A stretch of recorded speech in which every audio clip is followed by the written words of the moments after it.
Hello everyone. UPSC 2022 का prelims हो चुका है, इसके रिजल्ट्स भी आ चुके हैं। तो जिन लोगों ने भी क्वालिफाई किया है, पहली बात तो उनको कॉन्ग्रेट्स और आपको ऑल द बेस्ट भी आपके मेंस के लिए। बहुत सारे लोग इस एग्ज़ाम को क्वालिफाई नहीं कर पाए, तो अब ये देखने की ज़रूरत है कि हमारी प्रिपरेशन में कमी कहाँ हो रही है। तो ये चीज़ हमें यूपीएससी 2022 के पेपर को एनालाइज करने के बाद ही पता चलेगी कि प्रिपरेशन में कमी कहाँ हो रही है। ये वीडियो उनके लिए भी इम्पॉर्टेंट है जो नेक्स्ट ईयर अपना पहला अटेम्प्ट दे रहे हैं यूपीएससी 2023 में। तो आप भी इस वीडियो को ज़रूर देखिए। तो 5 जो मैंने पेपर में एनालाइज किए हैं मोस्ट इम्पॉर्टेंट लेसन्स 2022 के पेपर को देखने के बाद उनको डिस्कस करते हैं। पहली बात तो डोंट इग्नोर एनसीईआरटीज़। तो ऐसा बहुत ज़्यादा देखने को मिल रहा है कि बहुत सारे लोग बोलते भी हैं कि अब एनसीईआरटी से क्वेश्चंस नहीं आते हैं, एनसीईआरटी की उतना रेलेवेंस नहीं रह गया है, एनसीईआरटीज़ अब प्रीलिम्स के लिए उतना इंपॉर्टेंट नहीं है। लेकिन अगर आप क्वेश्चंस को देखें, पूरे पेपर को एक बार एनालाइज करें, तो बहुत सारे क्वेश्चंस तो नहीं, लेकिन कुछ क्वेश्चंस, मैनी क्वेश्चंस ऐसे थे which could be solve directly from NCERTs. तो आप ऐसे क्वेश्चंस को मिस नहीं कर सकते हैं, क्योंकि जो सीरियस कैंडिडेट्स हैं they are going to get these questions, all these questions correct. तो आपको कंपटीशन में अगर रहना है तो ये सारे इजी क्वेश्चंस जो डायरेक्ट टेक्स्ट बुक से आ रहे हैं इनको आपको सही करना ही पड़ेगा। प्रीलिम्स लगातार डिफिकल्ट होता जा रहा है, तो इस तरीके के जो डायरेक्ट क्वेश्चन है उनको तो आप मिस नहीं कर सकते हैं। एग्जाम्पल के तौर पर आप पेपर को देखिएगा, उसके बाद एनसीईआरटीज़ को भी देखिएगा, ठीक है। तो मैं क्वेश्चन भी बता रहा हूँ कौन कौन से। अशोक के रॉक एडिक्ट्स पे क्वेश्चन था, संगम लिटरेचर पे क्वेश्चन था, रामानुज की आइडियोलॉजी पे क्वेश्चन था, टी सेल्स पे था, acid rain, T producing states, monazite, longest day of northern hemisphere. तो ये सारे क्वेश्चंस थे जो कि एनसीईआरटी की बुक्स में आपको मिल जाएंगे अगर आप उनको स्टडी करेंगे। तो इन सारे क्वेश्चंस को री एनालाइज करिएगा और देखिएगा कि आप कहाँ पर मिस कर गए। अगर आप सही कर गए तो अच्छी बात है, आपने एनसीईआरटीज़ अच्छे से पढ़ी है। लेकिन अगर आप मिस कर गए इनको तो आपको आपकी एनसीईआरटी की प्रिपरेशन को और बेटर करने की ज़रूरत है। Then you have to read the standard text books. तो बहुत सारे जो भी स्टैंडर्ड टेक्स्ट बुक्स टॉपर्स बताते हैं या जो भी subject wise standard text book जो कि प्रचलन में है उनको आपको पढ़ना ही पड़ेगा, क्योंकि क्वेश्चंस वहाँ से आते हैं। तो लक्ष्मीकांत हो गई, स्पेक्ट्रम हो गई, शंकर आईएएस है, पीएमएफ आईएएस जो भी है एनवायरनमेंट के लिए, रमेश सिंह की किताब इकोनॉमिक्स के लिए, और मैपिंग। तो इन सारी बुक्स को आपको देखना पड़ेगा क्योंकि इनसे क्वेश्चंस आए हैं। इकोनॉमिक्स के लिए आप अलग भी मटेरियल रेफ़र कर सकते हैं, जो भी आपका मटेरियल हो, लेकिन लक्ष्मीकांत, स्पेक्ट्रम ये तो मस्ट हैं, ये सभी लोग पढ़ते हैं। और बाकी आप अपने हिसाब से एनवायरनमेंट की प्रिपरेशन कर सकते हैं, और इकोनॉमिक्स के लिए आपका जो भी मटेरियल हो वो आप प्रेफर कर सकते हैं। लेकिन बस मटेरियल ऐसा होना चाहिए जो कि कॉम्प्रिहेंसिव होना चाहिए, ठीक है। और मैपिंग आपको लगातार ध्यान में रखनी है। मैपिंग आप इग्नोर नहीं कर सकते हैं, क्योंकि क्वेश्चंस इस साल भी आए हैं और हर साल आते हैं। तो क्वेश्चंस जैसे अगर देखा जाए तो कैपिटल रेवेन्यू एक्सपेंडिचर हो गया, इसका क्वेश्चन आया था। इंटरनल डेप्थ का क्वेश्चन था, इन्फ्लेशन इंडेक्स बॉन्ड्स पे क्वेश्चन था, इन्फ्लेशन पे क्वेश्चन था, और आरबीआई का रोल जो है controlling inflation, in controlling inflation, इस पे क्वेश्चन था। Then nominal effective exchange rate and real effective exchange rate, इस पे क्वेश्चन था। Deputy speaker rates, attorney general, anti defection law, exclusive power of Lok Sabha, cabinet ministers, constitution amendment bill, wetland location, wetland का function जो है, methane का emission, Ghadar party, Cripps mission, external commercial bonds, environment protection act 1986, fifth schedule, Afghanistan map. तो ये सारे questions जो थे ये सारे स्टैंडर्ड टेक्स्ट बुक से डायरेक्ट आए थे क्वेश्चंस। इसमें आपको बहुत ज़्यादा इधर उधर रिसर्च करने की ज़रूरत नहीं थी। ये क्वेश्चंस आप डायरेक्टली अगर आपने बुक को डिटेल में स्टडी किया हो तो आप इनको कर सकते थे। तो ये सारे क्वेश्चंस आपको सही करना ही पड़ेंगे, क्योंकि यूपीएससी अब ऐसा नहीं रहेगा कि बहुत डिफ़िकल्ट क्वेश्चंस आप सॉल्व कर पा रहे हैं। अगर आप कर पा रहे हैं तो अच्छी बात है, लेकिन जो गेम बिगड़ता है जहाँ पर वो ये होता है कि जो क्वेश्चंस आप डायरेक्टली अपने बेसिक सोर्सेज से अटेम्प्ट कर सकते हैं, आप उनको कितना सही कर रहे हैं। तो आप उनको, अब उनमें एफिशिएंसी आपकी मोर देन 90% होनी चाहिए, तभी आप इस एग्ज़ाम में रह सकते हैं, प्रीलिम्स के कंपटीशन में रह सकते हैं। तो इन क्वेश्चंस को आपको अच्छे से सॉल्व करने के लिए इन किताब को अच्छे से पढ़ना पड़ेगा। तो अगर आप इस बार नहीं कर पाएँ तो नेक्स्ट अटैम्प्ट के लिए आप ये ज़रूर ध्यान में रखिए कि इनको अच्छे से पढ़िए, क्वेश्चंस को एनालाइज करिए किस तरीके से आप कहाँ पर आप गलत कर रहे हैं और कहाँ पर आपको फोकस करने की ज़्यादा ज़रूरत है। देन रीडिंग न्यूज़पेपर, ये बहुत ज़्यादा इग्नोर किया जाता है कि न्यूज़पेपर करंट अफेयर्स के लिए हम इग्नोर कर सकते हैं, मैगजीन पढ़ सकते हैं या कोई भी अदर सोर्सेज पढ़ सकते हैं, आप उनको पढ़िए, लेकिन newspaper you can't ignore, because newspaper UPSC के लिए स्पेशली बहुत ज़्यादा इंपॉर्टेंट, ना सिर्फ प्रीलिम्स के लिए बल्कि मेंस के लिए भी।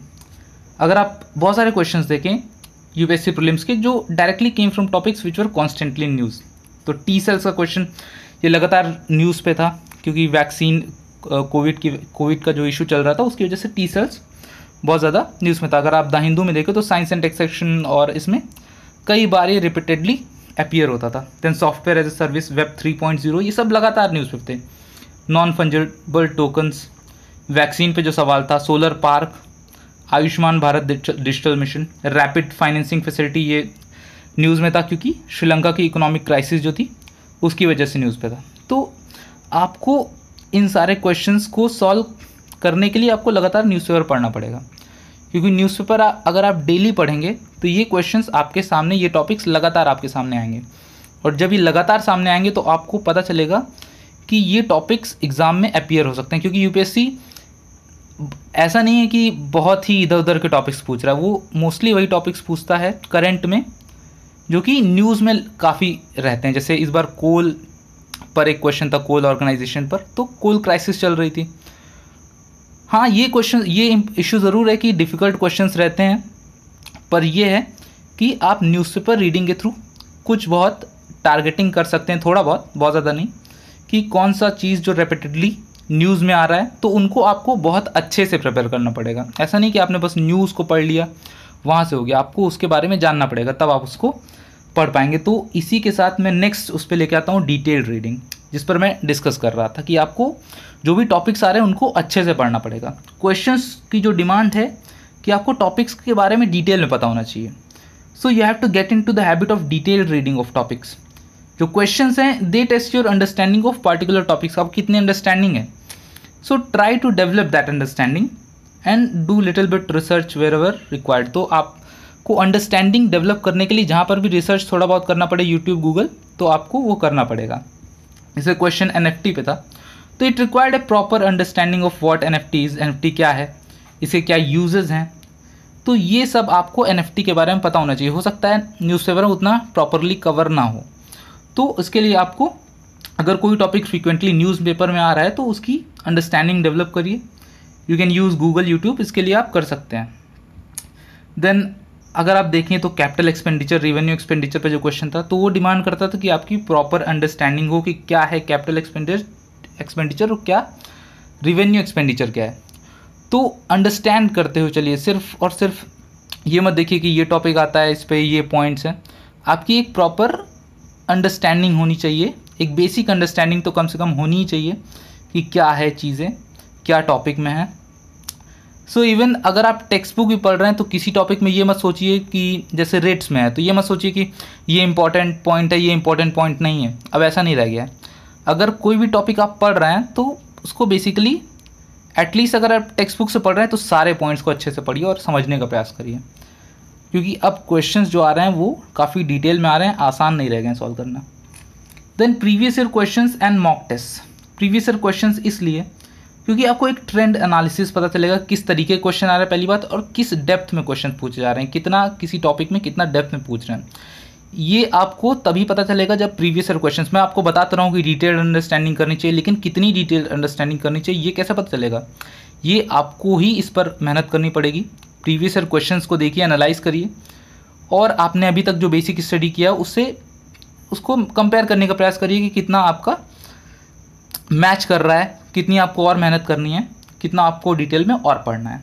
ठीक है, then this will help your preparation to remain on track. पहली बात ये भी कि प्रीवियस ईयर क्वेश्चंस अगर आपके साथ में हो तो आपकी प्रिपरेशन ट्रैक में रहने के बहुत ज़्यादा चांसेस रहते हैं, क्योंकि लगातार आप देखते रहते हैं कि आप जो पढ़ रहे हैं उस तरीके के क्वेश्चन आ रहे हैं या नहीं आ रहे हैं। ठीक है, तो it will help your preparation to remain on track. तो लास्ट 5 ईयर्स के प्रीवियस ईयर क्वेश्चन जो हैं प्रीलिम्स के, वो बहुत ज़्यादा इंपॉर्टेंट हैं, तो उसको लगातार देखते रहिए। अपने साथ जो भी सब्जेक्ट पढ़ रहे हैं उसके क्वेश्चंस बार बार देखते रहिए, सॉल्व करने का प्रयास करिए।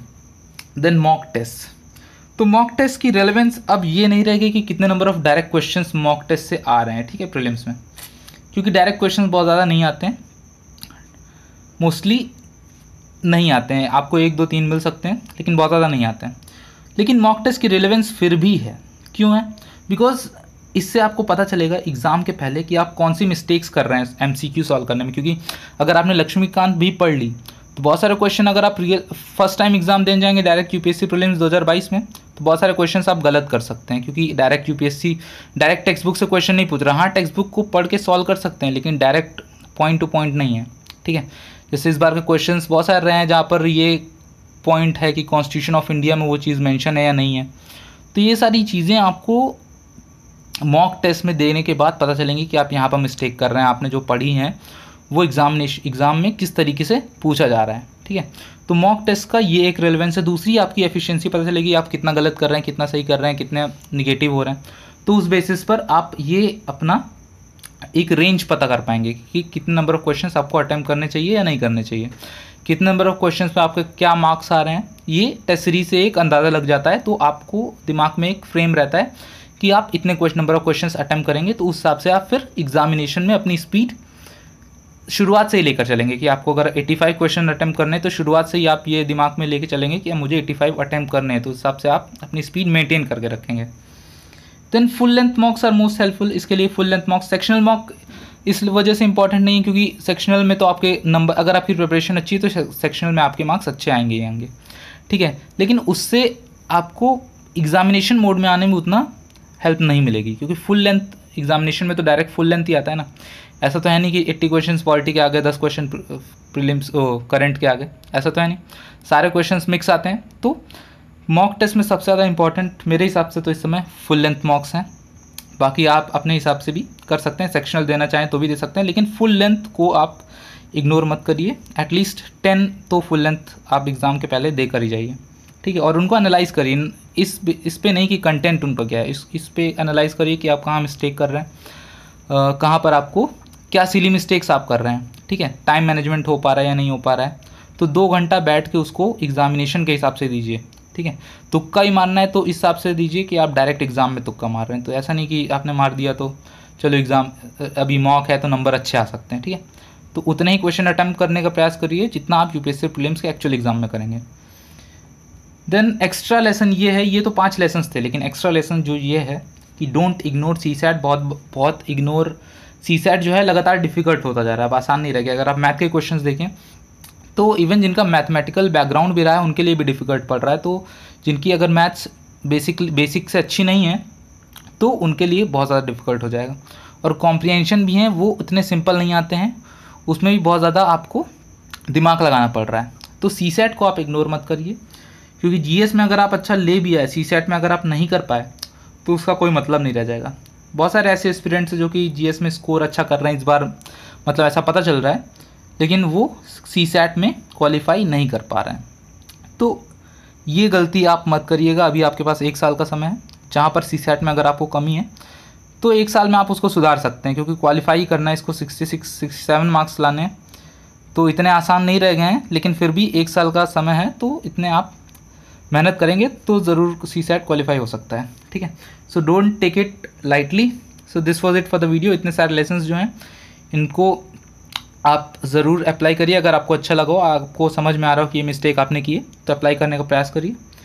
Then this was it for the video. अगर आप नोट्स इस वीडियो के तो नोट्स का इंपॉर्टेंस नहीं, लेकिन मैं बहुत सारे ऐसे जैसे पॉलिटी से मैं पढ़ा रहा हूँ तो उसके नोट्स भी होते हैं पीपीटी के, वो मैं वेबसाइट में देता हूँ, और वहाँ पर आप टॉपिक वाइज क्वेश्चंस इनको भी प्रैक्टिस कर सकते हैं। तो ये वेबसाइट है www.dhammaofupsc.com, इस पर आप विजिट कर सकते हैं। तो do visit the website. Then if you have like the video, अगर आपको वीडियो अच्छा लगा तो लाइक कर सकते हैं, इसको शेयर कर सकते हैं। Then subscribe, you can also subscribe the channel. अगर आपको हमारा कंटेंट अच्छा लग रहा हो तो यू कैन सपोर्ट अस। आपको कोई भी छोटा मोटा अमाउंट आप हमें सपोर्ट कर सकते हैं इस लिंक पर, upsc@UPI, upsc@Kotak। Then you can also join Telegram channel Dhamma of UPSC, इसको आप सर्च करेंगे, इसका मैं लिंक डिस्क्रिप्शन बॉक्स में दे दूंगा टेलीग्राम में। So this was it for the video, will meet next time, bye.